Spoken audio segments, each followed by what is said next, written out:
KCR Erravalli farm house నుంచి హైదరాబాద్ బయలుదేరారు. కాన్వాయ్తో సిద్దిపేట జిల్లాలోని తన వ్యవసాయ క్షేత్రం నుంచి సిటీకి వచ్చారు.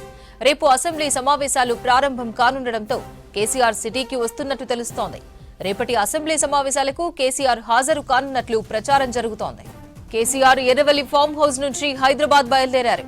కాన్వాయ్తో సిద్దిపేట జిల్లాలోని తన వ్యవసాయ క్షేత్రం నుంచి సిటీకి వచ్చారు. రేపు అసెంబ్లీ సమావేశాలు ప్రారంభం కానుండటంతో కేసీఆర్ సిటీకి వస్తున్నట్టు తెలుస్తోంది. రేపటి అసెంబ్లీ సమావేశాలకు కేసీఆర్ హాజరు కానున్నట్లు ప్రచారం జరుగుతోంది. ఇదే విషయంపై మరింత సమాచారం శ్రీనివాస్ ఫోన్ లైన్ లో అందిస్తారు. శ్రీనివాస్, కేసీఆర్ రేపటి అసెంబ్లీ సమావేశాలకు వస్తున్నట్టు తెలుస్తోంది, అప్డేట్స్ ఏంటి? క్రితమే ఎర్రవల్లి ఫామ్ హౌస్ నుంచి కేసీఆర్ బయలుదేరారు. ఆయన నివాసమైనటువంటి బంజారాహిల్స్ నందినగర్ కు కాసేపట్లో చేరుకుంటారు.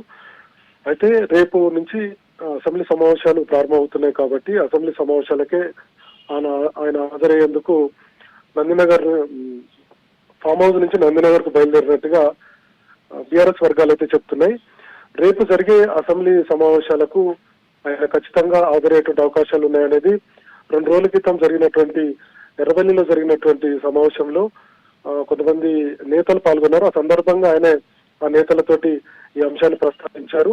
ఎందుకంటే పాలమూరు రంగారెడ్డి ప్రాజెక్టుకు సంబంధించి డిపిఆర్ వెనక్కు తిరిగి రావడం కేంద్ర ప్రభుత్వం నుంచి, అట్లనే పాలమూరు రంగారెడ్డికి సంబంధించి ఒక 45 టీఎంసీలు మాత్రమే చాలని రాష్ట్ర ప్రభుత్వం కేంద్రానికి లేఖ రాసిందన్నటువంటి విషయాల మీద ఆయన అసెంబ్లీ వేదికగా మాట్లాడాలనుకున్నారు. ఆ సందర్భంగా 2 రోజుల క్రితం ఎర్రవల్లి ఫామ్ హౌస్ లో ఒక సమావేశాన్ని ఏర్పాటు చేశారు. అందులో నల్గొండ జిల్లాకు సంబంధించినటువంటి నేతలు, అట్లనే మహబూబ్నగర్, మరోవైపు రంగారెడ్డి, ఈ 3 జిల్లాలకు సంబంధించినటువంటి నేతలతో సమావేశం అయినప్పుడు ఈ సందర్భంగా అసెంబ్లీకి నేను వెళ్ళాలి అని చెప్పి కేసీఆర్ ఆ నేతలతో అన్నట్టుగా తెలిసింది. ఇంకొక వైపు ముఖ్యమంత్రి రేవంత్ రెడ్డి సైతం చాలా సార్లు సవాల్ విసిరారు.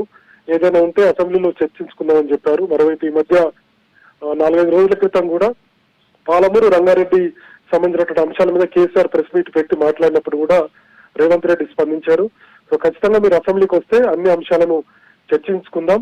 మొత్తంగా తెలంగాణ రాష్ట్రానికి సంబంధించి నీటి కేటాయింపులకు సంబంధించి గతంలో ఎంత అన్యాయం జరిగింది, ఇప్పుడు ఎలా ఉంది అనేటువంటి విషయాల మీద రావాలని చెప్పి ఆయన కేసీఆర్ ని రేవంత్ రెడ్డి కోరారు. దీంతో కొంత బీఆర్ఎస్ మీద ఒత్తిడి పెరిగింది రాజకీయంగా. ఇంకపోతే రాజకీయ విశ్లేషకుల్లోనూ గత కొన్ని రోజుల నుంచి చర్చ జరుగుతుంది. అసలు అసెంబ్లీకి కేసీఆర్ ఎందుకు రావడం లేదు, బయటికి ఎందుకు రావడం లేదు, ప్రతిపక్ష నేతగా ఉన్నప్పుడు ప్రజా సమస్యల మీద చర్చించేందుకు, ప్రజా సమస్యలను ప్రభుత్వం దృష్టికి తీసుకువెళ్లేందుకు అసెంబ్లీ సరైనటువంటి మార్గం అనేటువంటి విషయం మీద ప్రజల్లో చర్చ జరుగుతుంది. రాజకీయ విశ్లేషకులు కూడా చర్చ జరిగింది. ఇంకొక వైపు బీఆర్ఎస్ మీద కొంత ఒత్తిడి పెరిగిందని చెప్పుకోవచ్చు. ఎందుకంటే ముఖ్యమంత్రి రేవంత్ రెడ్డి ఎప్పుడైతే సవాల్ విసిరారో ఖచ్చితంగా మీరు అసెంబ్లీకి రండి, అసెంబ్లీలో చర్చిద్దామని చెప్పినప్పుడు బీఆర్ఎస్ కొంత డైలమాలో పడ్డది వాస్తవమే. సో దీంతో కొంత బీఆర్ఎస్ వర్గాల్లో చర్చ జరిగింది. ఫైనల్ గా కేసీఆర్ అసెంబ్లీకి రావాలని చెప్పి నిర్ణయం తీసుకున్నట్టుగా బీఆర్ఎస్ వర్గాలు అయితే చెప్తున్నాయి. అందుకే కేసీఆర్ ఈ రోజు ఎర్రవల్లి ఫామ్ హౌస్ నుంచి హైదరాబాద్ బయలుదేరారు. మరి కాసేపట్లో ఆయన హైదరాబాద్ కు నందినగర్ నివాసానికి చేరుకుంటారు. రేపు ఉదయం అసెంబ్లీ సమావేశానికి ఆయన హాజరయ్యేటువంటి అవకాశం ఉంది. అయితే 2వ తారీఖున రాష్ట్ర ప్రభుత్వము పాలమూరు రంగారెడ్డి ప్రాజెక్టు మీద ఒక పవర్ పాయింట్ ప్రజెంటేషన్ ఇవ్వబోతుంది. ఒక నీటి కేటాయింపులకు సంబంధించి టీఆర్ఎస్ పాలన 10 ఏళ్లలో ఏ విధంగా కేటాయింపులు జరిగాయి, ఇప్పుడు ఏ విధంగా ఉంది, ఏ విధంగా ప్రాజెక్టులను అభివృద్ధి చేయబోతున్న విషయాల మీద రాష్ట్ర ప్రభుత్వం ఒక పవర్ పాయింట్ ప్రజెంటేషన్ ఇవ్వాలనుకుంటుంది. సో అందులో బాగానే ముఖ్యమంత్రి కూడా ఈ సమావేశాలకు హాజరవుతున్నారు అనేది ఒక చర్చ అయితే ఉంది. మరి 29వ తారీఖు ఒక్కరోజే కేసీఆర్ అసెంబ్లీ సమావేశానికి హాజరవుతారా, లేదంటే కంటిన్యూగా ఈ సెషన్ కు హాజరవుతారనేది మనకైతే సమాచారం లేదు. బీఆర్ఎస్ లో ఉన్నటువంటి నేతలు కూడా దీన్ని కొంత సీక్రెట్ గానే ఉంచారు. సో మొత్తానికి ఎట్టకేలకు రాష్ట్ర ప్రభుత్వము, అదేవిధంగా కాంగ్రెస్ నేతలు, ఎమ్మెల్యేలు, మంత్రులు, ముఖ్యమంత్రి రేవంత్ రెడ్డి వీళ్ళందరూ కూడా బీఆర్ఎస్ మీద కొంత ఒత్తిడి పెంచారు. ఖచ్చితంగా అసెంబ్లీ సమావేశాలకు కేసీఆర్ హాజరు కావాలి, అప్పుడు ప్రజా సమస్యల మీద చర్చించేందుకు మేము సిద్ధమని చెప్పి ప్రభుత్వం నుంచి కూడా ప్రకటన చేశారు కాబట్టి రేవంత్ రెడ్డిగా. కాబట్టి ఖచ్చితంగా కేసీఆర్ అటెండ్ అయ్యేటువంటి పరిస్థితి వచ్చింది. అయితే బీఆర్ఎస్ నుంచి కూడా వాళ్ళ వెర్షన్ ఏం చెప్తున్నారంటే పాలమూరు రంగారెడ్డికి కొంత అన్యాయం జరుగుతుంది నీటి కేటాయింపుల విషయంలో, ఆంధ్రప్రదేశ్ కు న్యాయం జరుగుతుంది. ఈ విషయం మీద రాష్ట్ర ప్రభుత్వాన్ని ప్రశ్నించేందుకే కేసీఆర్ అసెంబ్లీకి అవకాశం ఉంటే అసెంబ్లీలో మాట్లాడాలనుకుంటున్నారనే విషయాల మీద కూడా ఒకవైపు బీఆర్ఎస్ అయితే చెప్తుంది. మరి చూడాలి కేసీఆర్ ఈ సెషన్ మొత్తం హాజరవుతారా, లేదంటే టెక్నికల్ గా 6 నెలల్లో ఒకసారి అసెంబ్లీ సమావేశాలకు హాజరు కావాలనేది ఒక నిబంధన ఉందని చెప్తున్నారు.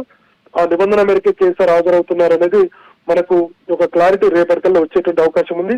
ఈ సెషన్ 29వ తారీఖు అసెంబ్లీ స్టార్ట్ అయిన తర్వాత మళ్ళీ జనవరి 2 నుంచి కంటిన్యూ కాబోతుంది. బీఏసీ సమావేశం కూడా జనవరి 2వ తారీఖు ఉండేటువంటి అవకాశం ఉంది. కాబట్టి బిజినెస్ బీఏసీ సమావేశానికి కేసీఆర్ ప్రతిపక్ష నేతగా హాజరు కావాల్సి ఉంటుంది. కాబట్టి మరి ఆ రోజు హాజరవుతారా లేదనేది చూడాలి. సో మొత్తానికి కేసీఆర్ రాక పట్ల రాజకీయ వర్గాల్లో అసెంబ్లీకి ఈ స్థాయిలో అంటే గతంలో ముందుగా చెప్పైతే రాలేదు, ఈసారి మొదటిసారి ఆయన వస్తున్నారు కాబట్టి కొంత రాజకీయ వర్గాల్లో చర్చ అయితే జరుగుతుంది. చూడాలి మరి కేసీఆర్ ఏం మాట్లాడబోతున్నారు. ఇంకొక వైపు రేవంత్ రెడ్డి అసెంబ్లీ వేదికగా చర్చిద్దామని చెప్పారు. కాబట్టి పాలమూరు రంగారెడ్డి ప్రాజెక్టు ఎజెండాగానే అసెంబ్లీ సమావేశాలు జరగబోతున్నాయి అనేది మనకైతే అర్థమవుతుంది. మరి అటు ముఖ్యమంత్రి రేవంత్ రెడ్డి మాట్లాడతారు, ఇంకొక వైపు అసెంబ్లీ కూడా ఎట్లాగో వస్తున్నారు కాబట్టి కేసీఆర్ కూడా దీని మీద స్పందించేటువంటి అవకాశం ఉంది. సో ఇద్దరు నేతల మధ్య గతంలో ఎప్పుడు లేదు.